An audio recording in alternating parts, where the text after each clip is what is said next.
Today we are at the Nike Lake Resort, now a landmark paradise. And I have with me someone very interesting, someone you want to know. Okay, he is a renowned estate magnate and he is the founder and CEO of the Landmark Group Africa. And this is Mr. Paul Onwuanibe. Good evening, sir. Good evening. It's such a pleasure to sit out with you this evening. The pleasure is mine. Good to see you. For asking me I heard you've been very busy. I have been, but I'm used to it. So. Okay. First, how have you been finding Enugu State? Wonderful. Tell me. Hospitable. Okay. So I have history with Enugu, by the way. Please tell me. That's real what history. I want to know. Yeah. So I spent some of the best days of my life here. I went to university don't here. say. I read architecture at University of Nigeria in Enugu campus. Wow. And after architecture, I did my youth call in Jos and then went straight abroad. Okay. And I was abroad, and I've been abroad ever since, more or less, right? But Yeah. I spent 20 years before coming back again. Okay. So I didn't see Enugu for another 20 odd years. How did you feel when you came back? You know, being here now, how do you feel? Amazing. As I said, the connections. Okay. I'm here for three reasons, right? Right. And I'm giving you one. This was my childhood stomping ground. And I've seen Enugu transform, and I there's just so many things that I relate to. I had my graduation party in this hotel. Here. In this hotel. Did you ever think for a moment or for a day that you'd be back here doing this? Was there any inclination of that sort? Not in my wildest dreams. You know how it is when you finish university in a university town. I finished and I said goodbye Enugu, right? But Bye Enugu, right? But having said that, okay. I married my wife from here. Oh, really? She's from here. She grew up, born, raised, and brought up here. Okay. So there's another emotional and sentimental reason. Oh no, you're home. To love it. I'm home, absolutely. You're home. And, it's so nice to know that you have this sort of relationship with the city, because this is one of the best news Enugu has had in a while. When we heard that Landmark was coming here, we were so excited. And we were excited for so many reasons, right? So first of all, tell us, what's the actual plan? Let's hear from the horse's mouth. What's the plan for this place? Because I know, just like you, a lot of people have history here. A lot of people experience this place and they have good memories of this place. But after a while, you know what happened. The management running from the Marriott and all of these people who have run this place in the past, and now Landmark. What do you think, or what do you have in store for Nike Lake Resort? Okay. So let me start from the macro to the micro, or from the simple to the detail, right? Okay. So simply, this is a destination resort, and we need to return it back to its former glory and its past glory, in simple terms. Okay. But who are we, right? We're destination creators. So we're not hotel operators, by the way. We're destination creators. So what we're going to do here is very different from whatever has been done here in the past few years. This place is probably 45, 50 years done now, right? Old. And there have been various managers and various ways of trying to deal with this thing. So the first thing we want to do is bring as many people here as possible. Create a destination. The second thing we want to do is we want to keep them here as long as possible. So we want to give them things to do. We want to give them amazing experiences, exceptional adventure, and then the third thing we want to do is make sure they go away and tell other people about us, right? Okay. Okay, I'm thinking things in my head, but I'm listening to you. Yes, okay, so I hear that it could be in my situation, that's like a terminology in your business where it's meetings and events and stuff like that. Yes. Or is it mainly going to be leisurely entertaining? What's the market here? So that's a great question, by the way. Okay. An absolutely great question. And All right. I was speaking about this earlier. Look, there are three sets of people who come here, right? And the good thing about hotels like this, or resorts or destinations like this, is you can do many things, right? All right. So first, it could be MICE, right? Meetings, incentives, conferences, and events. That's right. I did my research. Yeah, you did. You have the knowledge. I did. And the thing about MICE is people don't realize how important it is to an economy, a city, a region, a country. Okay. MICE has built countries. Dubai is based on MICE. Singapore is based on MICE. You don't say. I mean, even major cities like London and New York started from MICE. I mean, it's all about attracting people to have their meetings, their incentives, their conferences, and events and exhibitions. Okay. Right? So we want to recreate that. And, look, we've only been here 3 months. We took over this place 3 months ago, and we've had some iconic MICE events already. Okay. And we have a big one coming up, the Nigerian Bar Association, which to 3,000 people turn we've up, heard. right? We hosted the Anglican Bishops Conference, we hosted the Editors Guild, we hosted Rotary. So that 3 months, we've had quite a few events. And one of the great things about this environment and the governance of this environment is that the government is very keen on making Enugu a MICE center for the region, right? Okay. So we're going to help with that. The second thing, which you've rightly pointed out, is we want this to be a holiday resort. So whether you're coming for a city break, for a couple of days, you're coming for a couple of weeks with your family. We want to recreate this idyllic location so you're comfortable. You can walk in the park, you can swim in the pool, you can go to the lake, you can go on a boat ride, you can go to our adventure park, you can do a whole variety of things, right? Okay. So if there's something to do, it's going to be here, right? So that's the second. And then the third thing is thrill seekers, adventure lovers, right? We want to attract, whether it's sporting, whether it's music, whether it's fashion, there'll be a lot of shows and festivals that we're going to attract here. So those big bulge, heavy people events. So we're going to do that. So we need to make sure that we curate not just the environment in a way that it meets these three sets of people, but also curate the hotel in a way that it meets these three sets of people without interfering with each other. The great thing is that the platform is already there. The hotel has 3 wings, right? And we're going through a process now of renovating the hotel. And we're putting some individual style into the different parts of the hotel. Yes, because I was going to come in there and ask you what you thought about Enugu as a city. Do you think that the city itself is ready for the landmark experience? Do you think we're there now? Without a shadow of a doubt. Really? So look, Enugu as a state has almost 5 million people. The city has circa 1 million people. And correct me if you know more about those numbers than correct. I Your data do. is correct. But the region, within a 2.5-hour drive of here, there are 50 million people, right? Now let's talk about flights. All right. Within the 1.5-hour flight, obviously there are 200 million people, right? Just in the country alone. And then and further abroad. Now this used to be the capital of the old East Central State. So there's a lot of affinity towards this place. A lot of people come here and their parents are here or their grandparents or they have real estate or investments here. So there's a lot of attractions in Enugu. And we just have to give people a reason to keep on coming back and then give them a reason to stay a bit longer. And then give them a reason to invest a little bit more, right? So look, Enugu is ready for 3 reasons. One is the governance is ready. The people who control Enugu State have decided that they want to make Enugu a center of gravity. It's so important. If you don't do that, you're not ready, right? So that's that. I've seen that firsthand in Enugu. I've seen the transformation in a short period of time, and I can see where it's going. The second thing is what I just mentioned, the numbers game, right?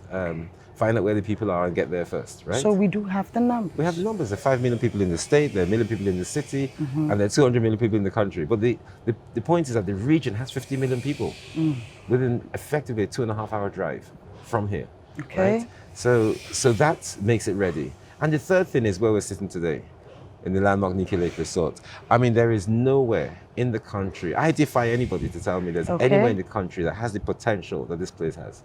And that's coming from you? Absolutely. Nowhere in the country. Okay, that's something. I mean, look around. It's idyllic. It's large. It's already got the hotel. Obviously, it has to be renovated. The services are available. I mean, the lake is there. There's an island in the lake. I mean, there's nature. There's nowhere like this. So if we can transform this into the #1 destination in West Africa, we're going to have a good damn effort at trying, right? I can imagine what the conversation I'm having with you is going to do to so many people who are thinking about coming down here to probably start something or look around and see what's really going on. So now that you're here, how much job creation are you looking at with all the good work you're doing? Well, the great thing about tourism is, 1 in 10 people on planet Earth are employed in the tourism and the hospitality industry. That's true. Right? So, and you have to translate that down to the states, the cities, and the neighborhoods. 1 in 10 people in this neighborhood, 1 in 10 people in the state, 1 in 10 people in the city. If there are 5 million people in the state, then it's obvious 500,000 people should be employed in tourism. Right now, nowhere close to that. Nowhere close to that. Now, when I do the numbers, we're going to directly employ something in the region of 1,000 to 2,000 people directly. 1,000 to 2,000? Yes. Directly? Directly. Indirectly, we're going to employ something between, I would say, 8 to 10,000, and indirectly means not far away. Indirectly, as in people who work for us. Yes, are maybe employing those people. remotely or stuff Yes, like that. yes. Okay. And then supply chain employment, because whether it's buying chicken and the farm that produces can the chicken, imagine. or making the chairs, or refurbishing the hotel, or those factories, or those construction companies, or those builders, those vendors, the people they Yes. employ just to service what we're doing here. That would run into tens of thousands. So I think from an employment perspective, it would do very well. But the biggest winner here is if we do this well, people will do the same thing, right? In different places. Sure. And that will employ even more people, and that would drive standards up, and that would bring competition, and that will provide alternatives to people. And when that happens, cities boom, states boom, and countries boom. I like that very much because at this point in the country, a lot of people are looking for someone to put them on, and we thought that this would create a great avenue for newer jobs and newer experiences. I mean, Enugu could use some professional hospitality trainings. We have hotels in Enugu, really great stuff. But for the first time, you're about to bring in a standard that everybody will have to try to reach up to or match up with, and that's something I'm really glad for. And that's difficult, by the way. Okay, So we don't have tell me how difficult it is from your perspective. Well, it's difficult for many reasons because what we're trying to do hasn't been done before here, right? And we did this in Lagos, and one of the issues we had is when we started is we had to take our entire team to Dubai. Wait, you did? Yes. I took over 100 people to Dubai. When we came. I took 100 people that worked for me to Dubai. And I'm talking about everybody from the cleaners to the receptionists to the managers to the executives. Awesome. We put them in a 5-star hotel and we stayed there for 7 days. Training. Yeah, training. And learning and experiencing and immersing ourselves, right? So it's difficult because it's very hard to produce what you haven't seen, only what people have told you. Okay. So that level of exposure and experience, we have to find a way to translate it and scale it up rapidly. So it's not going to happen overnight. This is a slow burn. Okay. It's a gradual process. We have to be patient. Even the renovation and the rollout of this resort is going to be a gradual process. A man like you you must have learned patience. How does it feel, or how do you get to manage people? Because I do realize that it's quite difficult to handle people and manage people. How are you able to manage people and then get the best out of them and get all these beautiful things done? Another great question, by the way. I always say to people that my job is to make ordinary people do extraordinary things. Okay. Right? And as long as you can give people that self-worth, you take care of them, you look after them, you tell them they're working for themselves, but they're working for you, right? And the better they are, the better you are, right? And the better you get, the better they will be. And you have to create that link. It's like the population and tax paying, right? Okay. People pay tax when they believe that the taxes are doing something for them. That's right. And if people don't believe the taxes are doing anything, they don't pay taxes. It's really as simple as that. That's true. This is the same bond you have to build with your staff, right? Okay. And it's a really gradual process because people do have bread and butter issues here. There is not a Tell me. there's not a social security platform in this place, right? So when you don't have a job or you don't have money or you don't have education, you have nowhere to go. Right? And that's the problem in the country. And it's a problem that employers have to solve because we have to now employ people, look after them, probably look after their family as well. That's true. Make sure, look after their health. And those ones that haven't had education, you're going to have to find a way to educate them, right? Wow, now that sounds difficult. So it's difficult and it's a slow burn, but we're going to have a damn good attempt at trying. As I was saying, we did this before, and in Lagos, yes, we trust you. Yes, we know you can do it. Yeah, Okay. In Lagos, we in a 6-year period, we ended up employing over 4,000 people. But we most 6-year period. Yes, but most importantly, we created a destination that welcomed 4.5 million visitors a year. If you put that in numbers, that's 12,000 people a day, right? And that was done when people thought it was impossible. Okay, these numbers are doing my head in. Okay, these are doing my head in, and it speaks about a great success on your part. And I have so much don't call it success, but it's a journey. It's a pleasurable journey. It's a journey. It's a pleasurable journey, yes. It's a journey. I have a lot of learning to do.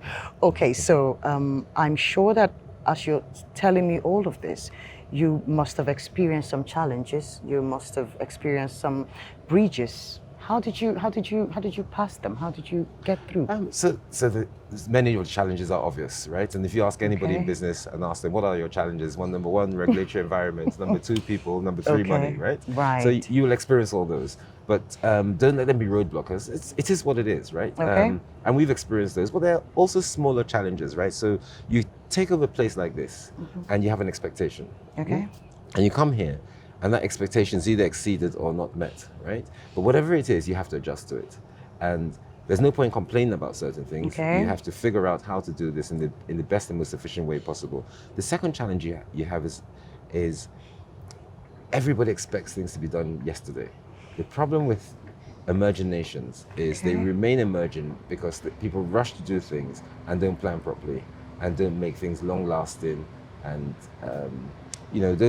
don't create things that will last for a long time and give pleasure for a long time, right? Okay. So we've had to balance those two things.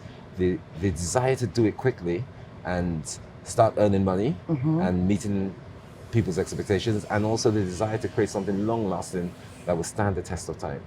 So Yes. what do we need for this durability? How do we, because now I'm speaking from an outsider's perspective, right? So if you wanted to advise me, how would you tell me, how would you teach me to build something that's sustainable over time? What are the steps that I should take? So the first step is do your research properly, right? Okay. Have all the facts on the table. It's Okay. like getting into a car and going somewhere that you've Right. never been before, right? You could either just enter the car, start driving and figure your way out, or you can plan your journey and then get there, right? Okay. The truth is, if you plan your journey, even if you spend 10 minutes planning, you will get there faster, right? Right. Than just figuring your way out, because you're going to Okay. get lost a few times. So the planning element of what you do is incredibly important.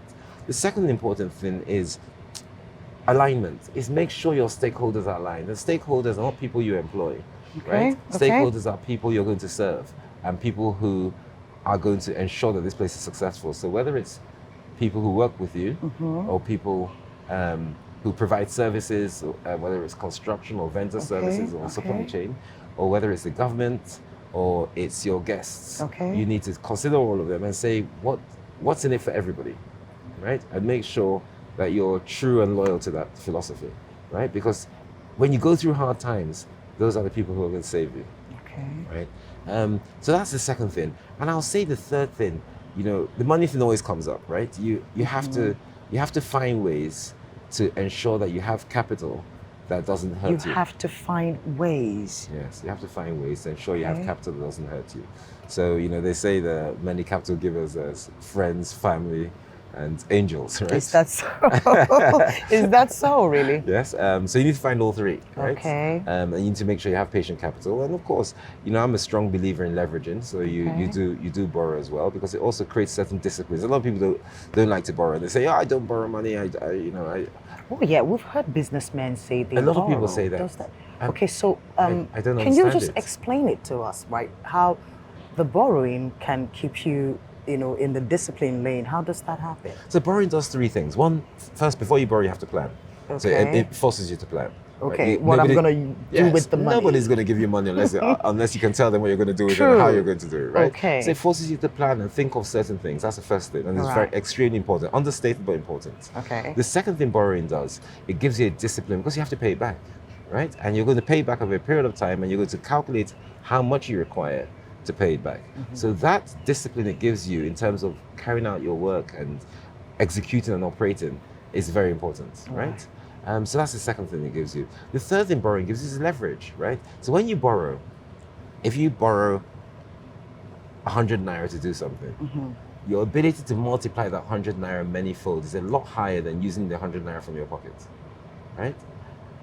Oh, I will need you to say that again so that people who didn't hear Okay. you would Okay. hear you one more time. Say Okay. that again. All right, so I'm going to use an analogy that finance people understand, and then Okay, I'll come into okay. the basic, right? All right. So analogy basically says that debt is cheaper than equity, right? Debt is money you borrow, equity is money that you have, Okay. right? That's given to you and is aligned with your money. Now, Okay. when you use your money to do something, for it to make sense, you want to multiply it by a certain number of times over a period of time, right? 3 or 4 times is usually the practice, right? Okay. So if you deploy ₦1 million of your money, you expect to get 4 million naira back within a reasonable length of time.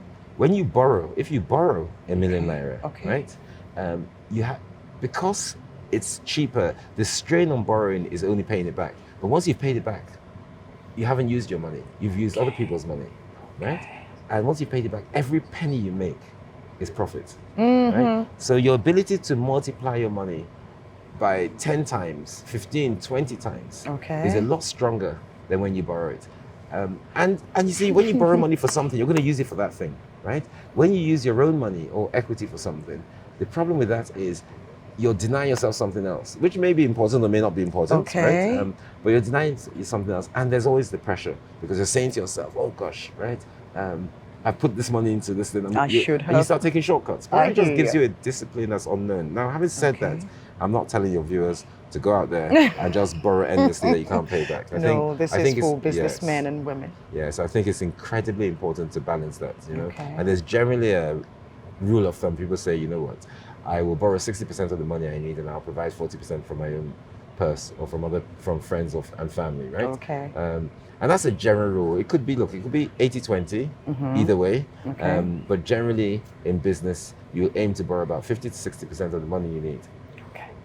Thank you so much. I've learned I could literally start a business of my own right now. Don't test me. I have training from the guru. Okay, so Mr. Paul, I have to let you go because I know that I've taken much of your time. But I just want you to tell us, once again, let's talk about, you know, this beautiful place that we are in right now. What are we expecting to see, like individuality? Give me maybe just some details and, you know, let's round it up that way. All right, so I'm going to start from the hotel. So we're going to create, what I would like to do is a world-class hotel. Create certain experiences, dining experiences, in-room experiences, in-conference experiences, and just create facilities around what you'd expect in a hotel for whether it's the business people, the conference people, or the holiday makers. But the most important thing about this destination are the two other things, right? So one of those two things is what we're going to do around the waterfront. How we're going to ensure that this waterfront is a real experience. So we're going to create water activities, park activities, things in the water and things on the island there and things in the lake, right? And unless you have a lake, a water, or a river near you, you won't be able to replicate those things, right? The last thing we're going to do is we're going to create an adventure park, which is a little bit further away from here. It's a little bit further down, and it will have a number of things for children, things for adventure seekers, and we'll have a whole host of food and beverage options. So people can come here, eat and drink different things, party here, play games, and you can bring your children. There'll be something for every single person. So we'll have the grandchildren and the grandparents all having a great time here. Thank you so much, Mr. Paul. This is it. We've had a wonderful chat with this very interesting gentleman with me this evening. This is the Landmark Resort now. You know it as Nikki Lake Resort. If you ever find yourself in Enugu or you just want to get out and have a good time at home, okay? So thank you so much for joining me. My name is Mavis. Thanks a lot.